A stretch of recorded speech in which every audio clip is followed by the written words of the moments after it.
Hello and welcome back to another session of Pastoral Ministry 401. Today we're going to talk about ministry at the bedside. Hospital visitation is a vital part of pastoral ministry, providing comfort, support, and spiritual care to those in need. As a minister, our presence in hospital rooms can offer hope, healing, and a sense of God's love during challenging times. This presentation will outline essential guidelines for effective hospital visits, focusing on preparation, understanding patients' needs, and conducting the visit with sensitivity and compassion. By following these principles, we can ensure our visits are meaningful and provide genuine comfort to patients and their families. Most of these principles can be applied to any visit, including a home visit.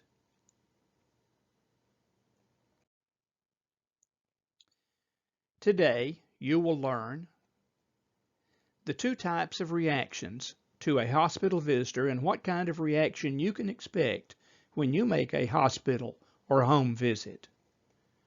We will discuss 3 factors that influence how a visitor is received.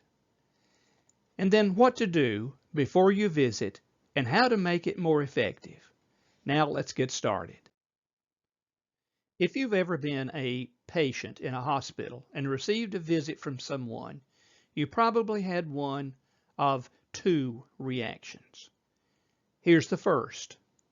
The first reaction is that visitor brought a great deal of comfort to you. They brought comfort with them, and you were glad to see them, excited for their visit, and thankful they came. In contrast to that, when a visitor comes, sometimes the patient wishes they had not come for a visit to their room. What makes the difference between a well-received guest and one who is not welcome? We will investigate that on the very next slide. I just asked what makes the difference between a guest who is well received and one who is unwelcome. There are 3 components of the answer to this issue. First, consider how good or bad the patient feels, what kind of day they are having. Are they feeling good that day, or are they in pain or experiencing difficulty in some way? Are they in a bad mood or feeling depressed? The patient's emotional and physical state can determine whether they welcome you into their room. If they're having a bad day, you should make a brief visit and go on your way. The second factor is the visitor's relationship with the patient. If the visitor has a good, solid relationship and they have a friendship, then the guest is usually welcome. This means you have to work at establishing a solid relationship with the person that you're visiting early on. A minister who knows the congregation they serve and who has developed solid friendships is more likely to be welcomed. And then a third consideration is this: how well the visitor knows how to make a visit. If you have skills in the art of visiting, your reception will likely be strong and solid. I encourage you to develop your skills in visiting nursing homes, hospitals, and homes, because this is a significant part of pastoral ministry. So, to recap, what makes the difference in a good or a bad visit? Well, it's how good or bad the patient feels, the visitor's relationship with the patient, and how well the visitor knows how to make a visit. Before you visit a patient, you need to do at least these things. First, gather information. Ensure you know the patient's name, condition, prognosis, and spiritual condition. Hospital visits, home visits, or nursing home visits all fall in the same category. With a few calls to others who know the patient, you can find out the patient's name, prognosis, spiritual condition, and other necessary details before entering the hospital room. In addition, pray before you enter the hospital room. Ask God to help you to be sensitive to the person to love them unconditionally and to meet their needs, especially their spiritual needs. Hospital visits can be an opportunity to lead someone to faith in Jesus Christ. Another thing to do is respect the patient's condition. This will determine the length of your stay. If the patient is in pain, make the visit brief. If they are depressed, see what you can do to help them by offering encouragement, love, and hope. And third, always knock and identify yourself before entering the room. A closed hospital door is closed for a reason. Entering unannounced is like entering someone's home without ringing the doorbell or knocking. Knock and identify yourself could also save you some embarrassment. You don't want to walk in while treatment is being given, or if the patient is in the bathroom or maybe using a bedpan. If the patient does not invite you in, or no one is in the room, leave a business card. One helpful practice is to check at the nurse's station before visiting the patient. You can ask something like this: I'm Mr. Jones's pastor, and I'm about to visit him. Is there anything I need to know before going in? Now, due to HIPAA laws, information is sometimes restricted, but this question often elicits a very helpful response. Nurses may tell you if Mr. Jones hasn't slept well or is currently sleeping, in which case you could leave a business card and return later. They may also inform you of conditions requiring precautions. Perhaps the spread of germs is an issue for the hospital and for patients and guests. So be sure that you use personal protective equipment if there's the possibility of the spread of germs. Asking this question is valuable, so be sure to ask, is there anything I need to know before I visit Mr. Jones? Now let's add some guidelines to consider during your visit. Stand or sit where the patient can easily see you. Make sure to be in their line of sight and establish face-to-face contact. Avoid reacting with alarm at what the patient tells you or what you see. They may be under the influence of medication, and that makes them talk incessantly or share details you wish you hadn't ever heard. Remember to maintain your composure. Also, don't show alarm if they display scars or incisions.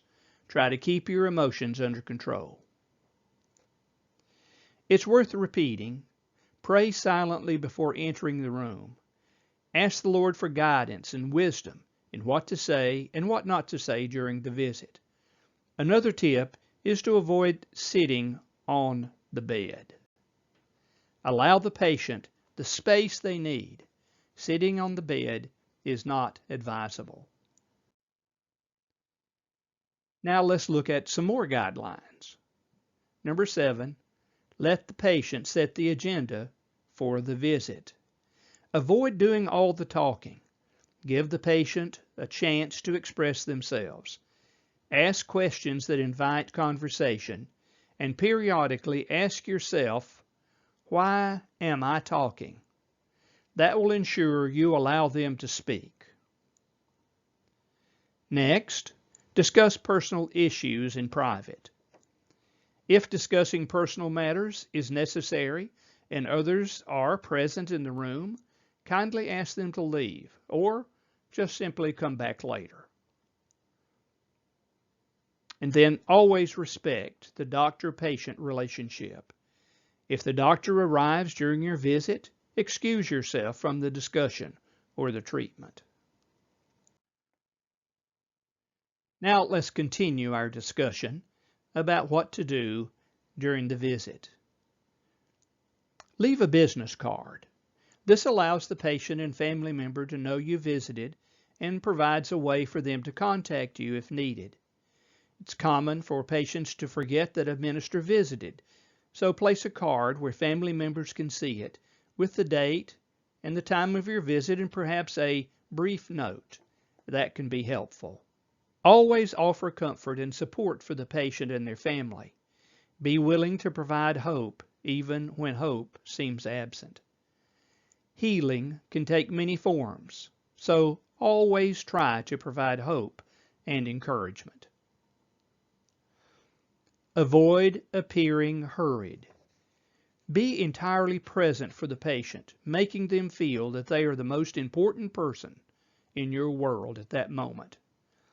A visitor once noted a patient repeatedly expressed that they felt the need for their pastor to come and pray for them.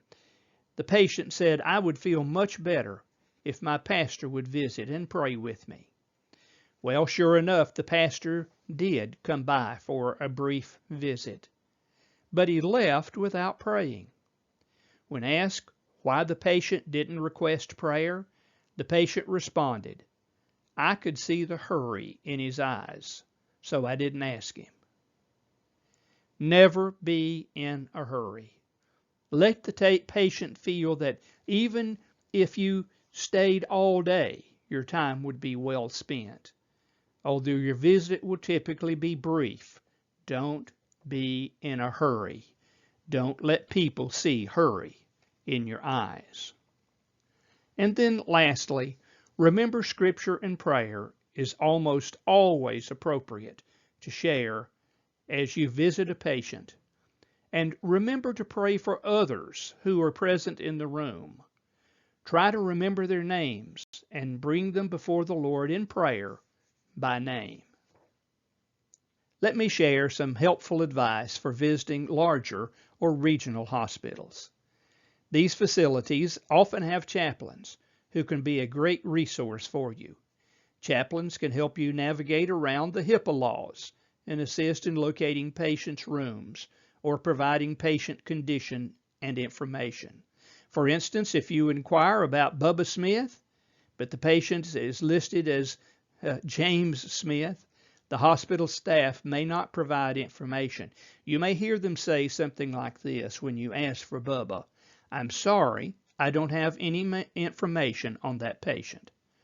If that happens, visit the chaplain's office. The chaplain can help identify the patient's room and condition and help navigate these HIPAA-related concerns. View the chaplain as an ally in your ministry effort. Hospital visitation is more than just a routine, daily duty. It's an opportunity to embody Christ's love and compassion to those who are hurting. By preparing thoroughly, respecting the patient's conditions, and offering our full attention and presence, we can then make each visit impactful. Remember to leave a sense of hope, comfort, and spiritual support, ensuring that both the patient and their family feel cared for and valued.